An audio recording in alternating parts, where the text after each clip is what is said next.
No, seriously, Jan, I'm telling you, go get your vacuum cleaner, empty it out onto a plate, and tuck in. Honestly, it's the best meal you'll ever eat. Oh, sorry, I didn't see you there. Welcome to my little home. Make yourself comfortable. Would you like a cup of tea? We've run out of water, so I'll have to make it with saliva instead, but it'll taste fine, I promise.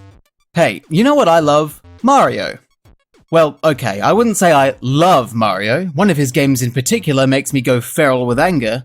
But the man's a legend, and I think he rightly deserves his success. I mean, look at him. Look at that figure. He looks well into his third trimester. Congratulations, Mario. I wonder if it's twins. But you know who never gets any recognition? Luigi, Mario's meek and cowardly brother. I mean, sure, Luigi is a very well-known character, but he's always in his brother's shadow. He's the underdog, the next best thing, the one who only gets attention when Mario isn't there. Well, guess what? In Luigi's mansion, Mario is trapped in a portrait.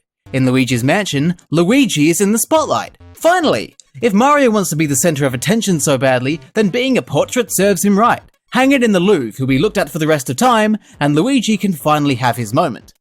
I've never played Luigi's Mansion, I've heard good things, but often when I hear good things, I end up being disappointed. People praise the hell out of Target, but no one thought to tell me that the fitting rooms were hidden behind the click and collect area. 20 minutes it took me, 20 bastard minutes. I was lost in Target for 20 minutes. So with that in mind, let's see if Luigi's Mansion is a good game. So going into this, I didn't really know what Luigi's Mansion was. I mean, I knew it was about ghosts, I was familiar with Luigi, and I know what a mansion is, it's like a gigantic cubby house. But putting those words together, Luigi's and mansion, wasn't sparking up much inspiration beyond the fact that this game is about a mansion belonging to Luigi. And that's not even true. The story of this game is kind of odd. But hey, at least it has one. Most Mario games have less of a narrative than a real estate brochure. Luigi's Mansion is all about Luigi winning a mansion in a competition, but it's later revealed that the competition was a trick played by King Boo. King Boo has captured Mario and trapped him inside a portrait, and with the help of Professor E. Gadd, Luigi must enter the haunted mansion, track Mario down and free him from his frame of shame. I don't really understand the point of trapping Mario in a portrait and conjuring up a fake mansion competition. In fact, I don't really understand the point of anything. And I especially don't understand why you would trap Mario in a portrait but still have him clothed. I mean, what's the point if you're not going to witness him in all his glory? But, you know, it's a good enough story to get the ball rolling and throw Luigi into some action. Can I just say, while we're here, I love the atmosphere of this game. The atmosphere I'm most familiar with is when you enter a room and everyone sees you, and the vibe shifts from pleasant to everyone thinking, oh god, it's the guy who keeps trying to break into the owl sanctuary, someone call the police. But I like the atmosphere here, and I like the way it's presented. It's spooky, which in my mind is cute scary, and it looks and sounds pretty good. There's a cheekiness and mischievousness to it that I really enjoy. Luigi humming and whistling along to the music? Come on, that's adorable. I want to adopt him. I want to take him home, raise him as my own, watch him grow up and live his life until I'm wiping the tears from his face as I'm on my deathbed, saying my final goodbyes as I slip into the afterlife. That's the reality I dream of. There's only one problem with it though. Graphically, the game is great. I really enjoy looking at it, but because the game is set in a mansion, most of the game does look the same. I mean, there are certain rooms that have a bit more going on, sure, but most of the rooms, especially the hallways, kinda look the same. And look, I'm not blaming the artists, I'm not blaming the interior designers, you know, you want a house to look consistent and not be a conglomeration of the most random colours and designs, but, you know, something a little bit different to look at every so often would be nice. Still brilliant though, top-notch presentation. Now onto the gameplay. I genuinely had no idea what this game was going to be. I did expect that it's going to be like a Mario game, but that doesn't even narrow it down. Mario has platformed, kart raced, partied, RPG'd, played every sport under the sun, painted under the sun, smashed under the sun. He's probably had a dating simulator under the sun. So really, I didn't know what this was going to be. Luckily, the game was pretty quick to get into the rhythm of it. Wikipedia calls Luigi's Mansion an action-adventure game, but I find that genre to be incredibly broad, so I'm going to call it a puzzle-based dungeon crawler survival game. Basically what you do is you control Luigi, explore the mansion by walking around, solve puzzles to find keys and unlock new areas, to eventually free Mario, all while defending yourself from the relentless attacks of the local ghosts. What it reminds me of a lot is the dungeons in The Legend of Zelda. Zelda games, at least the ones I've played, feature dungeons which are collections of rooms that house puzzles, traps, enemies, and boss fights. They usually require a bit of thinking and a bit of sleuthing to figure out how to progress. I think they're very similar to Luigi's Mansion, except the entirety of Luigi's Mansion is one big dungeon. And also I don't think there are any traps in Luigi's Mansion, and also the gameplay is completely different. To be honest, Luigi's Mansion and Zelda aren't that similar at all, but they do share dungeon-like elements, and that's what I was getting at. I liked it. I love a bit of problem solving, I love a bit of exploration, and I love a bit of danger, and that's what Luigi's Mansion offers. I will say that because of the way the mansion is laid out, there is a lot of backtracking through areas you've already cleared out, but the mansion isn't actually that big, so it never got in the way of having a good time. I enjoyed the concept, I thought it was strong. But what was a little bit on the flimsier side was Luigi himself. To be fair, it's very in line with his character, but I found he controlled quite awkwardly and he moved pretty slowly. It wasn't outright bad, but it wasn't outright good either. It was somewhere in the middle. As Luigi, what you'll be doing is not looking down his overalls to see if he's actually packing heat. Fucking perverts. Disgusting that you'd even think of that. What you'll actually be doing is sucking off ghosts. In Luigi's Mansion, Luigi is equipped with the Poltergust 3000, which is basically just a vacuum cleaner specifically designed to suck ghosts. By the way, just a little tip, when you're hungry, I strongly recommend emptying out your vacuum cleaner and having a taste. It's delicious. You can use it for seasoning or just eat it neat, whatever you fancy, but give it a try, you won't regret it. Anyway, Luigi's main means of self-defense is the Poltergust 4000. The way it works is Luigi needs to stun ghosts by flashing them, then whip out his long tube and suck them up. It's the flash and suck technique, and it's a very unique way of dealing with enemies. The only thing I can think of that's similar to it is the Tome of Doom from Scooby-Doo Mystery Mayhem. The Poltergust 5000 is usually alright to use, but the whole process of catching ghosts can be inconsistent. I get how it's supposed to work, but sometimes it just doesn't. Sometimes when I flash the ghosts, they disappear immediately before I even have the chance to suck them. That happened a lot during the Vincent van Gogh boss fight. The ghosts just kept disappearing. The moment I flashed them, they bolted. I didn't even get a chance to suck them. What are they afraid of? I'm not Jeffrey Dahmer. They have no reason to be scared. Why can't they just stay put and let me suck them? It's the sort of thing that you kind of need to be consistent.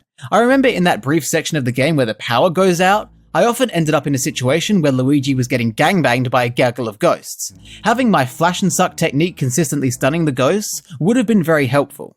That's not all Luigi and the Poltergust 6000 are capable of though. This teensy little vacuum cleaner is not only able to suck ghosts, it also has the power to wield nature's fiercest elements, fire, water, and ice. By blowing out fire, water, and ice, Luigi is able to influence the environment in various ways. He can use fire to light candles and melt ice, he can use water to extinguish fires, and he can use ice to freeze water. These all play into solving puzzles and traversing the mansion. I am slightly confused as to how a door can be on fire, but not set the rest of the building ablaze. That's somehow even more unrealistic than ghosts and blasting ice out of a vacuum cleaner. But despite the holes in logic, these elemental powers add an extra layer to the puzzles in this game. The puzzles may be easy, but some as simple-minded as I will greatly appreciate that. Sucking ghosts is most of what you do in this game, and most ghosts are defeated the same way. Keep using the flash and suck technique until you've cleared the room, and rinse and repeat with each new room you unlock. It sounds like it would be repetitive, but thankfully the game is broken up with boss fights, and they're actually not bad. Anyone who knows me knows that I generally find boss fights to be rubbish, regardless of which game they're in. On my tombstone, they're not even going to have my name, it's just going to say, "Here lies the guy who hates all boss fights, and everyone in the universe will know that it's me." But here in Luigi's Mansion, the bosses aren't bad at all. Considering that the only thing Luigi can do is suck, they're pretty varied, and while they're not hard, I think they're cleverly designed. The second and final bosses come to mind for that. What I actually like more though is the mini-bosses. Scattered about the mansion are these special portrait ghosts. These aren't like regular ghosts, you can't use the good old flash and suck technique here. These mini-bosses require you to solve a puzzle of some kind to get the opportunity to suck. There's a bit more work in it, and they sometimes make you think. You might need to deprive a glutton of his food, play a game of hide and seek with the twins, attack a man with billiard balls, anything your feeble human mind could possibly imagine. There's something so enchanting and fun about figuring out how to piss off a ghost and trick it into showing its heart so you can suck it. I really like them, they've got personality and I appreciate that. My favourite mini-boss is probably the strongman one, simply because I tried to attack it by punching a punching bag, only for it to swing back and hit Luigi. Great moment. If that doesn't perfectly encapsulate the essence of Luigi, nothing will. This game also features boos. I like boos normally, they're cheeky and fun antagonists, but in this game? I don't know, they're rubbing me the wrong way. I still like them, they're cute, I want to catch them all in a big net, freeze them and cover them with rainbow sprinkles. But in Luigi's Mansion, they're annoying. Boos serve as a collectible in this game. After you clear a room of ghosts, a boo will take up residence there, and it's up to Luigi to find where the boo is hiding, and then suck it with the Poltergust 7000. It sounds simple enough, and just like every other ghost in the game, but the difference here is that the boos flee. They try to escape by floating through walls into adjacent rooms, meaning you have to basically do a lap of the mansion every time you want to catch a boo. That's a bit of an exaggeration, they never flee too far away, but having to go back and forth between rooms is annoying. And there are 50 of them in the game, so that's gonna take a long time. I ended up getting close to finding them all before I finished the game. I attempted to catch them when I was making my way through the mansion, but I couldn't be bothered dedicating the time to actually seeking them out. Although to be honest, I sort of wish that I did dedicate the time to it, because Luigi's Mansion is an incredibly short game. It took under 6 hours to beat, and a not insignificant chunk of that was me wandering around the mansion aimlessly because I couldn't figure out how to get the twins to appear, despite definitely sucking that spinny plane thing multiple times. It felt like the game was over before it really began. I was kinda sad about that because I was enjoying the game, so to have it pulled away just as I'd found my feet was a shame. I suppose it is a blessing in disguise though. Being short meant that the game had absolutely no chance of getting repetitive and boring. I'd much rather finish early than be bored. Having the credits play so soon did give me a bit of time to mull on the things I didn't quite understand though. The main thing was the currency. In Luigi's Mansion, you can interact with the world around you. Furniture, decorations, pretty much anything that isn't a wall. And that's really cool. Occasionally you'll find coins, notes, gold bars and gemstones, and when fighting mini-bosses, you'll also earn varying sizes of what look like pearls. It's very satisfying to suck up all the money. It's the sort of thing you dream of, having money rain down on you like that. But I don't really understand what the point of it is. There's no shop, you can't spend the money, it had no impact on the gameplay whatsoever, beyond being something to collect as you're rummaging through the drawers of the mansion. The only thing it changed was the rank I got at the end, which was E, apparently. That was a real metaphorical kick in the metaphorical balls after having just successfully beaten the game. It's a pass, that's surely at least a C.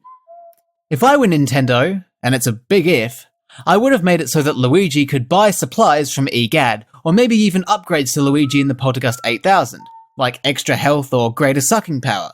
Seems like a bit of a waste otherwise. Don't get me wrong, I'm not against the inclusion of currency, I just think it could have been included better. But that's it. The game was over sooner than I expected, and now I've run out of things to talk about. So let's answer the question then. Is Luigi's Mansion good? I'm gonna say, hell yeah. For what it is, Luigi's Mansion is pretty good. It's short and sweet.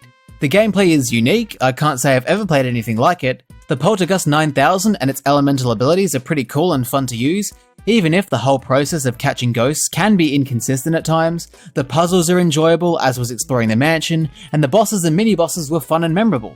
The game was presented really well, it has a great personality with some pretty good music and visuals to make an excellent atmosphere, and I love that the story and focus is about Luigi. It's about time Mario took a step back.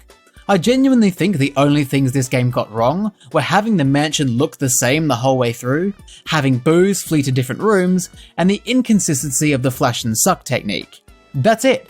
Beyond that, I'm struggling to think of any downsides. It's just as well though, I've got to go now anyway. It's dinner time and I'm very hungry!